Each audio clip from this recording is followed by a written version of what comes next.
All right, thank you for joining us once again. We're talking about continuing free agency right now, and also Sean Marks. And then thirdly, we're going to talk about the Warriors championship window. All right, basketball enthusiasts, take it away. Yeah, I wanted to pick up on where I left off in the last video. I forgot when I was talking about young athletic centers who can help the Los Angeles Lakers, the Golden State Warriors, the Miami Heat, I said, and the Charlotte Hornets.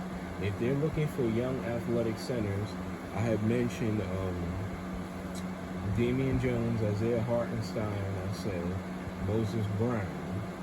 And there were some names that I forgot to mention who are going to be free agents, like Mo Bamba, who played for the Orlando Magic, Jalen Smith, who was on the Suns but then got traded to the Pacers, and there was one more center that's going to be available, but he's most likely going to be out of their price range, so he's probably going to go to another team. That is Knicks center Mitchell Robinson. He's going to be a free agent as well. Mitchell Robinson, neither team is going to be able to afford him because Mitchell Robinson is looking for a big payday. So, meaning he's looking for a big contract. So he's definitely going to,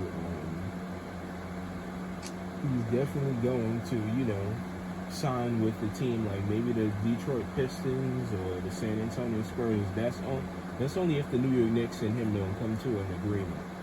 But yeah. Those were the young centers I wanted to bring up. But Jalen Smith, actually, I got a chance to watch him last year for the Phoenix Suns and the year before.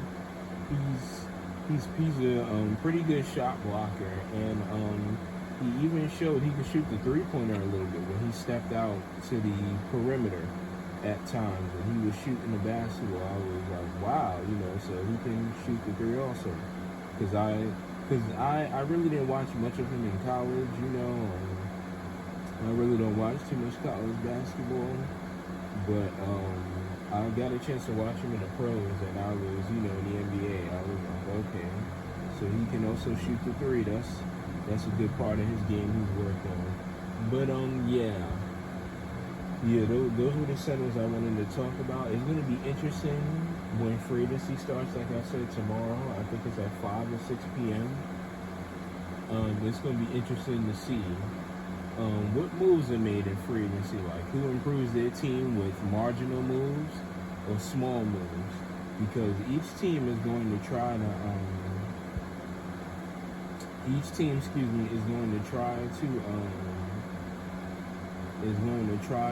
improve in free agency. So like I said, there are going to be some minor moves where guys, they leave or they get traded, or there are going to be some minor moves.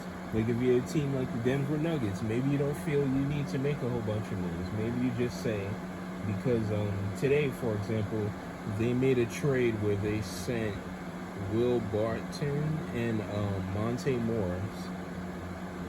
They traded those guys to the Washington Wizards for Kentavious Caldwell-Pope, former Laker, who me and the Laker fans and the team misses. He was a really good defender and three-point shooter. Like, he's somebody who's going to help the Denver Nuggets and Nikola Jokic. So that's an example of, like I said, making a minor move. They still pretty much have their I guess I'm assuming they're going to bring back pretty much the same team they had from last year. Just, he's just a move that they made, KCP. So now he's a Denver Nugget. Or maybe if you're the Dallas Mavericks. The Dallas Mavericks, they made a move recently where they, during the draft, they traded one of their draft picks and two players or three players on their team who they weren't planning on giving minutes to the Houston Rockets for center Christian Wood. That was an excellent trade by the Dallas Mavericks because Christian Wood is a floor spacing center. He can shoot the three really well, and he shoots the mid-range pretty good too. So that's a good upgrade for Dallas. So it's going to be interesting to see what other moves they make in free agency. because one of the things they may have to replace is Jalen Brunson. Jalen Brunson played really well for them, but the thing is, if you're a Mavericks fan and you're listening to this, like as much as you want to keep Jalen Brunson, giving him a max contract is going to strap the team cap wise going forward. And what I mean by that is overpaying Jalen Brunson will not allow them to have any money to get any big time free agents that they want. So yeah, so if you're the so like I said, if you're the Dallas Mavericks, you cannot overpay Jalen Brunson, because you might not have enough to get a star for Luka. That's the way the cap, unfortunately that's the way the cap works. So they'll probably allow him to walk, but according to rumors and reports, the Dallas Mavericks, they have their eyes on a Jalen Brunson replacement, possibly, is Malcolm Brogdon. Malcolm Brogdon can really help out the Dallas Mavericks. He would help improve their defense, and he's a good 3-point shooter and a playmaker. So he does all three things, and when you're looking at free agency, it's going to be tough to find a guy like that. So Dallas might make some moves like that. Like they already got Christian Wood. Malcolm Brogdon could be another name to look out for. But yeah, that's what I wanted to say about free agency. Like I said, it's going to be interesting once again to see what minor or major moves are made in free agency. Okay, Sean Marks, the whole Nets situation. Is he going to improve the roster? Yeah, I believe it was Chris Broussard on First Things First, or Nick Wright on the show had brought up what I thought was a good question when they were asking, hypothetically speaking, does Sean Marks, did he watch the NBA Finals watching the Boston Celtics and the Golden State Warriors make it and thinking, you know what, maybe there's more pressure to build a winning team around KD and Kyrie, because one of the issues with the Brooklyn Nets, I was thinking the other day, was when they played the Boston Celtics, they had too many undersized guards on their team. They had Kyrie, they had Bruce Brown, Seth Curry, Patty Mills.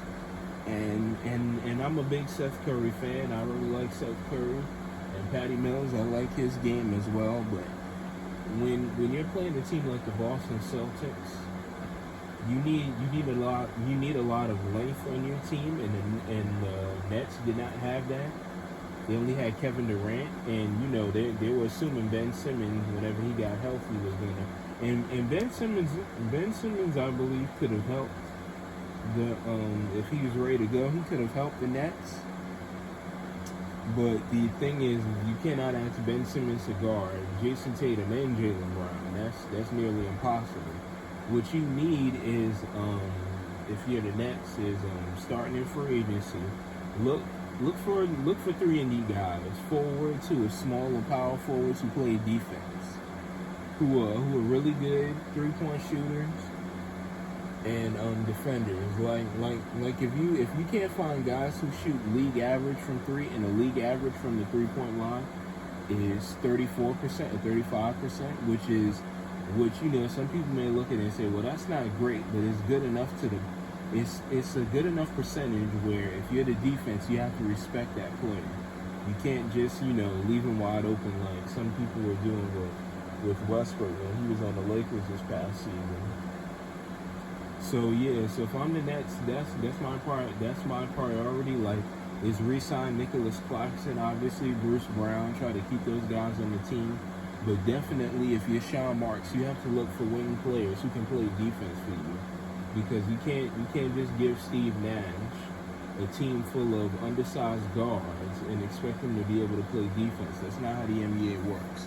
You got to have wings with some height to them. Guys who are 6'7", 6'8", possibly 6'9" or 10, who can be able to guard Jason Tatum and Jaylen Brown. Like the Golden State Warriors, if Sean Marks paid attention to that, the Golden State Warriors had Draymond Green, guarding Tatum and Brown. They also had Gary Payton II. He did a really good job. They also had Klay Thompson, who, Klay Thompson did what he could, but Otto Porter Jr. really helped him out on the defensive end. Excuse me, not just Otto Porter Jr., but I can't forget Andrew Wiggins. Andrew Wiggins did a really good job. He surprised me with how he guarded Jason Tatum and Jaylen Brown. So Steve Kerr had a whole bunch of wings at his disposal, as I said. Draymond Green, Andrew Wiggins, Otto Porter Jr., Gary Payton II. All those guys took turns guarding Tatum and Brown, and they helped wear them down. And it paid off nicely for them in the form of a championship. So if I'm Sean Marks, you need a team like that where you can have some wing players that you can surround KD and Kyrie with, who can play really good defense. Okay, and now, how long is the Warriors? How long do you think the Warriors championship window is open? How long? I believe the Warriors championship window is open for 2 or 3 years, because you do have Steph and Klay who are getting older. But I do know, but one of the things is Steph and Klay, they are shooters, so I do believe that their games will allow them to age gracefully, as opposed to a guy who relies so much on athleticism. I think the Warriors have 2 or 3 good years left in them to win another championship. But next year, if all the teams in the West are healthy, it's going to be pretty tough to get out of the Western Conference. I can, because one of the teams that they will have to face, which is a young, hungry Memphis Grizzlies team, who the Warriors, some people say they wouldn't have won had John Morant been healthy or whatever. We'll never know the answer to that question. But there are going to be a lot of young, hungry teams that want to play them. The Memphis Grizzlies is one of them. And another team, like I was about to say, is the Minnesota Timberwolves, is also another young, hungry team who's going to be ready for the Warriors. So, or at least feel that they can beat them at least. So the Timberwolves, the Timberwolves is going to be interesting. They're another team to pay attention to, because they made the playoffs, to see what kind of moves that they make to match up with the Warriors. But definitely the Grizzlies and the Timberwolves are the 2 young teams that are gonna want a piece of the Warriors, or believe, or have a lot of confidence in their abilities that they can beat them come the playoffs. All right. So And one more thing I wanted to say. The reason I said 2 or 3 years for the Warriors window is, Warrior fans, no, I'm not hating on the team. That's not what I was trying to say. But I'm looking at it from the standpoint of, I don't know how many years Steph and Klay are going to be healthy for. And the playoffs can be, can be really a grind, having to get through it or whatever. That's the reason why I said 2 or 3 years. Is because you have to factor in health getting through the playoffs, because it's tough.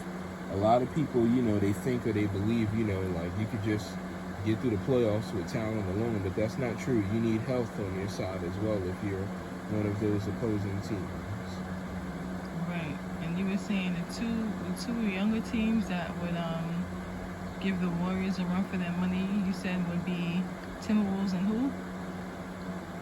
And the Memphis Grizzlies. And the Grizzlies, okay. John Morant and the Memphis Grizzlies, and Karl Anthony Towns and Anthony Edwards and the Minnesota Timberwolves. All right, so there you have it. Thank you for joining us today, and we will see you next time. God bless.